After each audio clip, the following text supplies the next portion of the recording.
Welcome to the Galactic Core Podcast.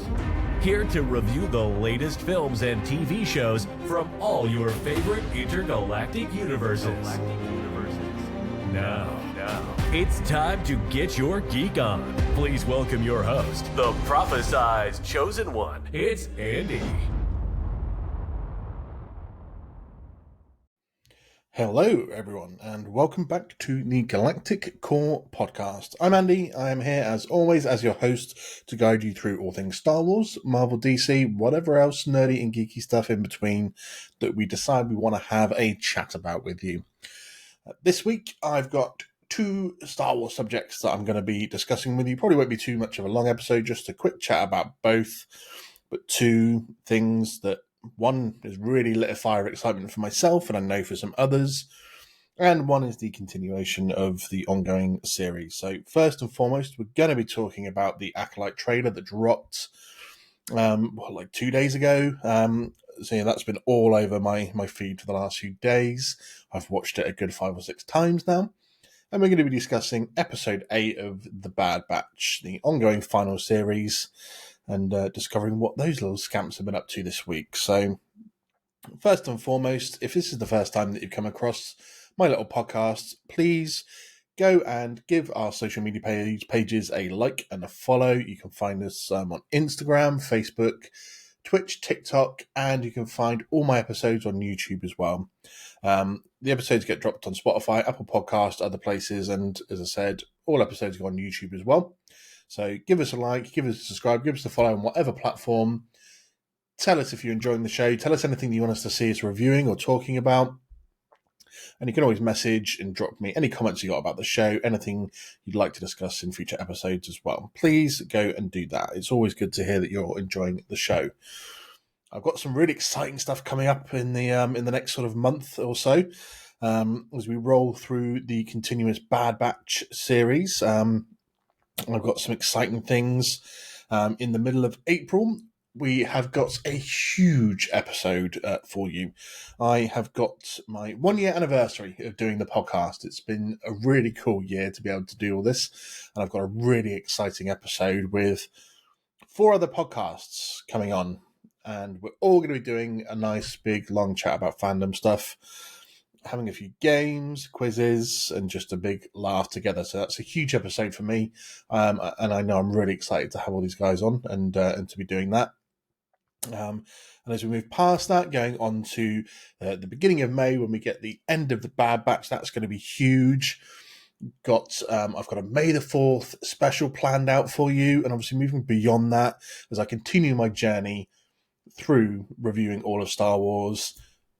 Bad Batch won't be too far away from that, but before that, Episode 3, Revenge of the Sith, needs to be reviewed. Did the Clone Wars not too long ago with Joey from Krypton to Alderaan. Please go and watch that episode. It was a long chat, but it was a great chat. But Clan Brandalorian will be back to review Episode 3 with me. We've technically already recorded the episode, and it was fantastic. We are both such huge fans of this particular film. That's going to be worth keeping an eye out for when that drops. I know loads of you out there are Revenge of the Sith fans, so keep your eye on that. That's probably going to be coming sometime in May. And I'm thinking as well that sometime in May, before the Acolyte drops on June the 4th, with its 2-episode premiere, I'm going to be doing an episode as sort of like a guide to the High Republic almost. What you need to know about the High Republic, what's good stuff to read about it, because it's all been in novels and comics and stuff so far. Hopefully, I mean, chatting with some people that would be perfect to come on and discuss this with me. So hoping to get them on board. And if so, that will be coming up before the Acolyte drops. And we roll into some busy summer months. We've got obviously the Acolyte. The Boys are going to be coming out towards the end of July. Obviously, we've got Deadpool Wolverine. And there's going to be some big things late summer, moving through the autumn into winter as well. So a good rest of the year planned out. So please tune in for all these exciting things to come. But right now, let's have a chat about the Acolyte trailer. So that dropped, I think it was Tuesday, 3 o'clock my time here in the UK. I literally ran away from my desk at work to go and watch it. I must have watched it like 3 times whilst at work. Grabbed some of the other Star Wars nerds, including my boss, to just come and look at it. I think I don't see why the reactions were mixed. To be fair, online, I think it's one of those things nowadays. There's always going to be mixed reactions. I absolutely loved this trailer. To be fair, so much good things to anticipate. The fact that they're using sort of more practical sets now rather than CGI. Obviously, there's still going to be some CGI, but all the makeup being practical as well. Getting to see Coruscant again. Never have too much or too little Coruscant. So always good to be going back there into the Jedi Temple. So, we see all the youngs in there being trained by Sol, I believe his name was, Jedi Master Sol. And he's going to be sort of one of the main guys investigating throughout the series. So the Acolyte is set basically towards the end or at the end of the High Republic era. So the High Republic going from 500 BBY to about 100 BBY. And this is set about 100 years before the events of Episode 1, The Phantom Menace. It sees the respective Jedi that appear in this investigating a series of crimes and that bring them into conflict with a former Padawan and reveal sinister forces at work. I'm super excited for this because I love the Sith. I have always said that should I ever be given a choice between the Jedi and the Sith, I would fall to the dark side pretty damn quick. So I'm excited to see the Sith at work in this episode and in this series, and see what they've got planned for it. There's questions about obviously which Sith might we see at work in here. Do they truly reveal themselves to the Jedi, since it's kind of said in episode 1 or 2 that the Sith haven't really been seen in 1,000 years, but is this part of the arrogance of the Skywalker saga Jedi that we see, that they sort of you put these things to bed and not even thought about them? So exciting things to see. And if we do see any Sith, who's it going to be? It's not going to be Palpatine, but would there be any sort of glimpse of Plagueis in there? Is it sort of early enough on in the timeline that we would see Darth Tenebrous, Plagueis' master? We know he does exist in Sith lore in the canon material, because in Episode 9, The Rise of Skywalker, one of the Sith Eternal trooper units was named after Tenebrous, so he exists in the lore. Is this the sort of the time that we, if he brings the High Republic era to an end, that's why he's named after in Sith lore? So some real exciting possibilities with this show. We're getting Carrie-Anne Moss in here as Indara, one of the Jedi Masters.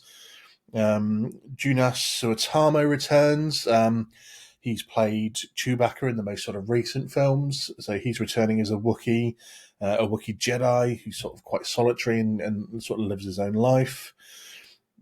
I think one of the interesting things is we're getting into live action one of the High Republic characters that's been in the novels and comics, and that is Vanestra Rowe. If you haven't seen her or heard of her, she's someone worth looking into. She's an exciting character who was a young prodigy in the Gemini. A young prodigy in the Jedi. And she has a lightsaber whip. So she has a lightsaber that at the flick of a button, it turns into a whip, Indiana Jones style, and can use it that way. So we're seeing her as a bit older. I believe when we've seen her before in some of the novels and stuff, she was like a teenager, maybe like 16 to 18, something around that sort of age. And I think this is set like 100 years after those. So, she's old for, I guess, by our standards anyway, like 115, 116 years old. So do her species live for a long time? A long time. That's going to be exciting to find a little bit more about this. And we've got this coven of Force witches, whether it's Dathomiri-like, we don't know. But Mother Anastasia is going to be the leader of those that we saw in the trailer. It's going to be interesting to find out a bit more about that, because we know the Force and magic kind of intertwine a bit in the Star Wars universe.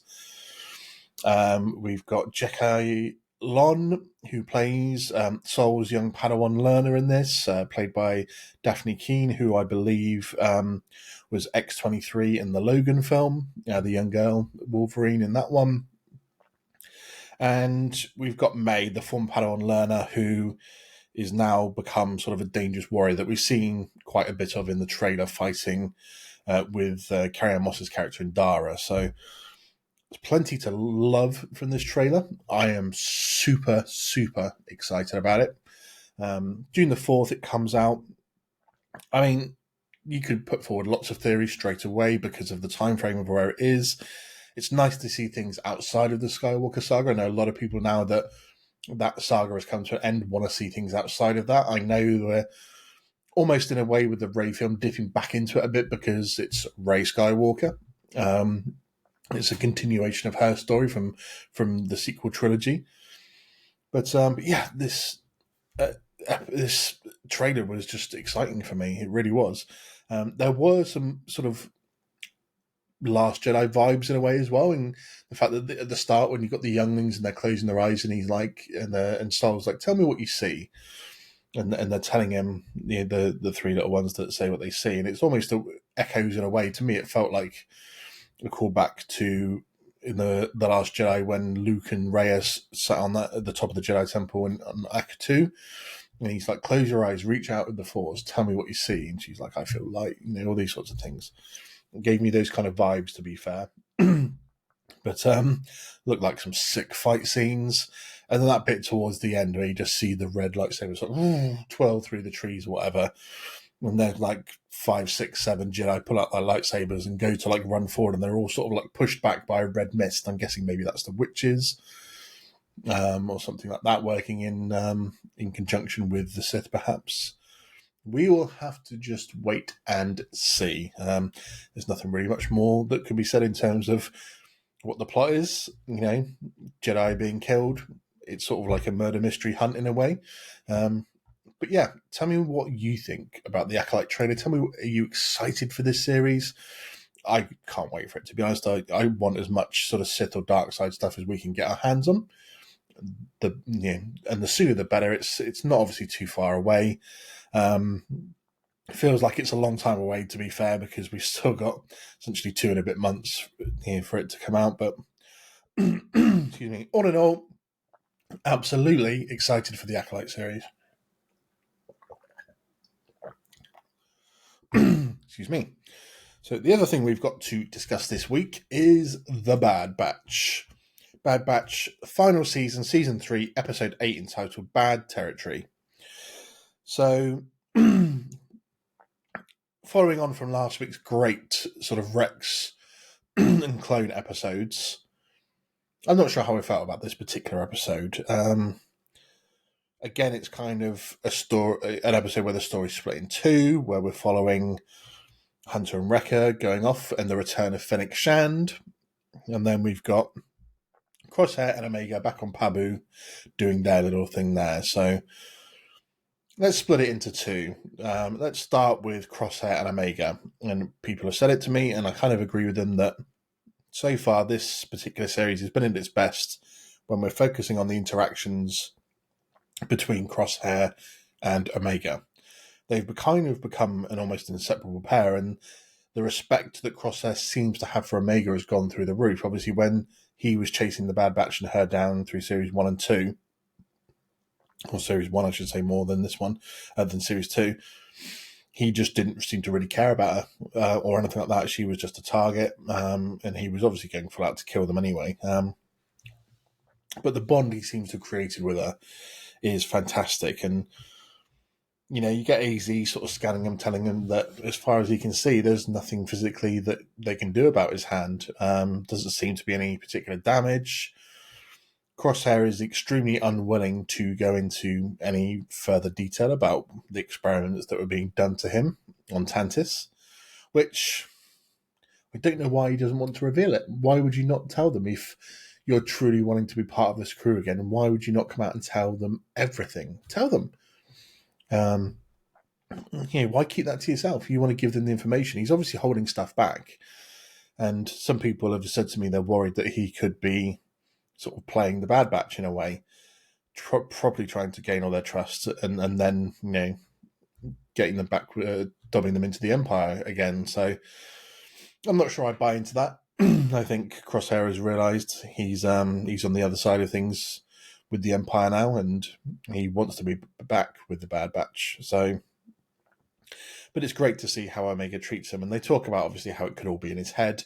Crosshair doesn't want to believe that. He wants to believe he's strong enough, but he can't find any other reason for why his hand is shaking like that. So In the end, Omega convinces him to come with her, and they're going to try something out. And then you see them just sat overlooking the beach and the water, and Omega tells them they're going to meditate. And Crosshair almost seems shocked to learn that she got to go to Kashyyyk, and she met obviously Gunji and some of the others out there, and that's where she learned the meditation from.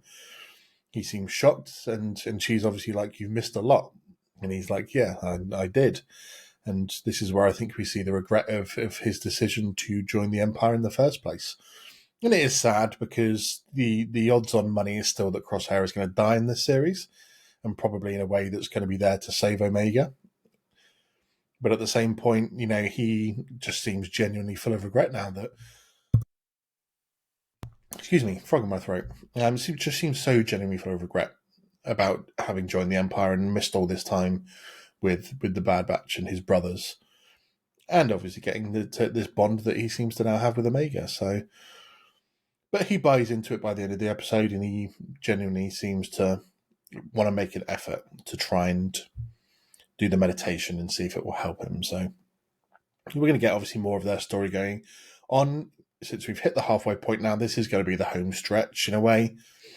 They sort of need to start ramping up. I know that in about 2 weeks' time, we've got another double episode drop, which I think maybe after that you could probably then say it's the home run, because we go into like the last 4 episodes after those. So, but it is the back end now of this final series. The story needs to start ramping up. They've still got a lot to answer, and part of that being what happened after Hunter and Wrecker, what they did in this episode. So they decide that they obviously need to find out what's going on with this M-Count project. They still don't know what M-Count means. And that bounty hunters have been hired to search for subjects that have that particular trait.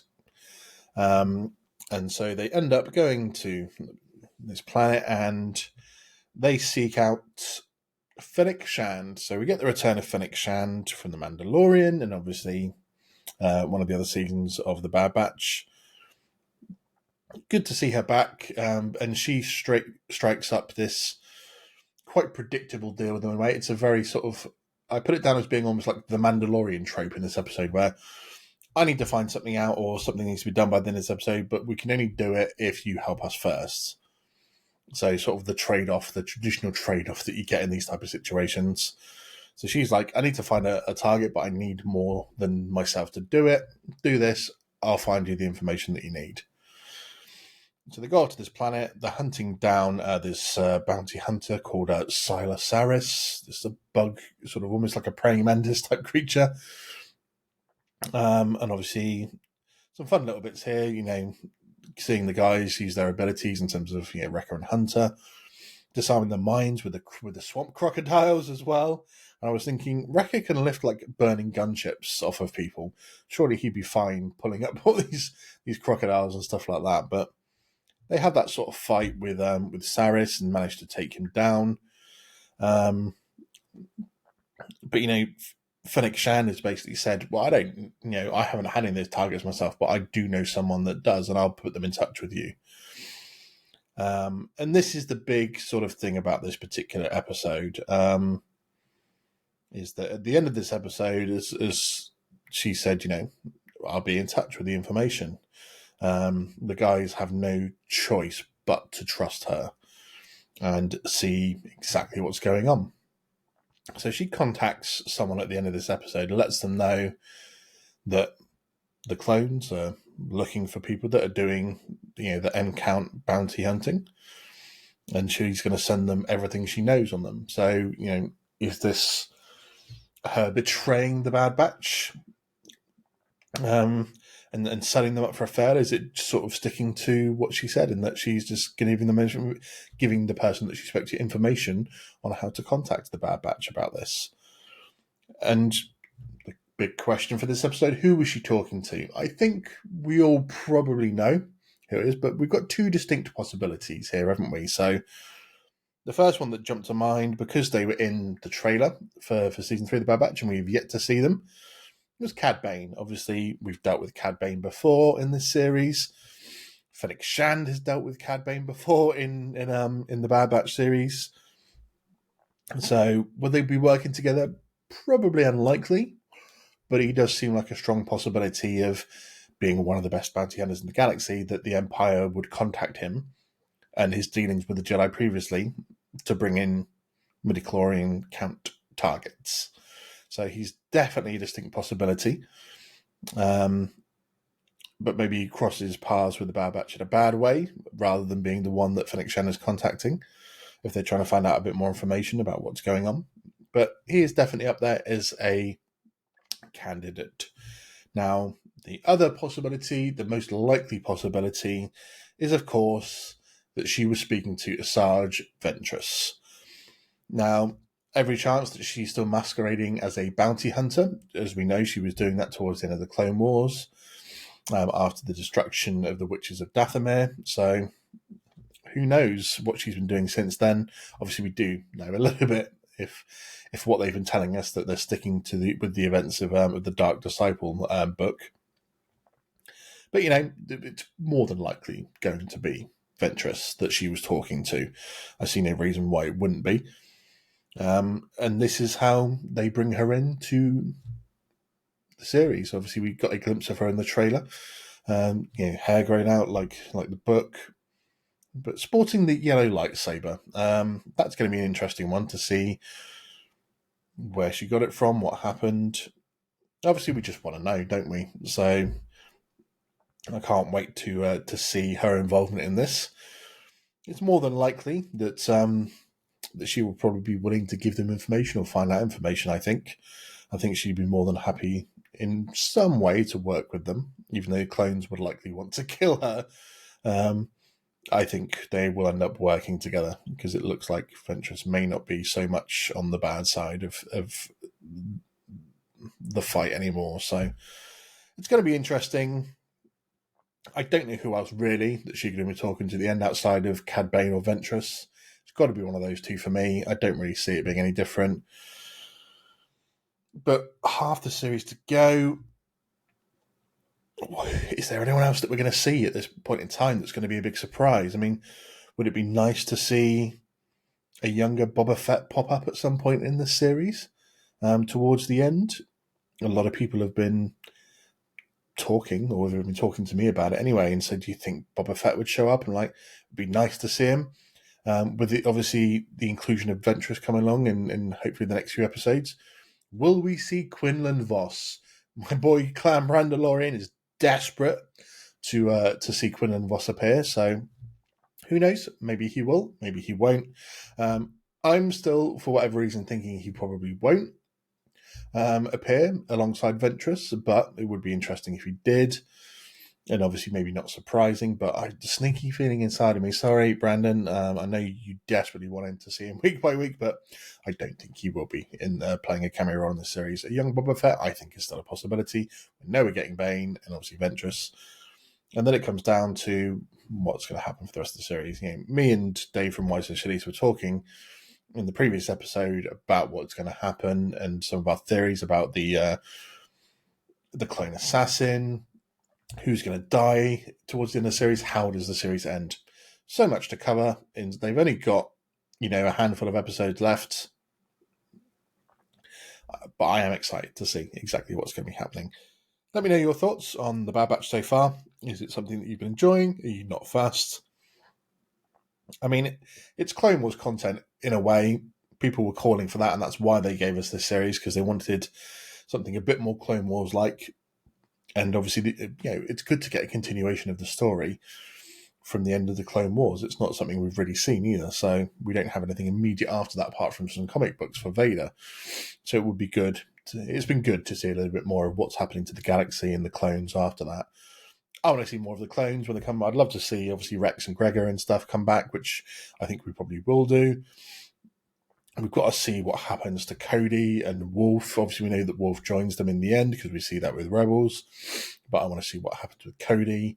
I'm still going with the theory that that's the clone assassin, maybe. It's just going to be all interesting to see what does happen in the remainder of the series. But that's pretty much it. Not too much else to cover on this week's episode. We've talked about The Acolyte. We've talked about episode 8 of The Bad Batch. That brings us pretty much to a close. Did say it was going to be a quick episode this week. There wasn't too much to go through on that.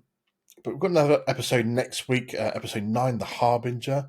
So that's going to be interesting. I try and obviously work out from the names of the episode what I think is going to happen, but at the end of the day, there's not much you can gain from those names really. So it's going to be interesting to see, and we just have to wait and see.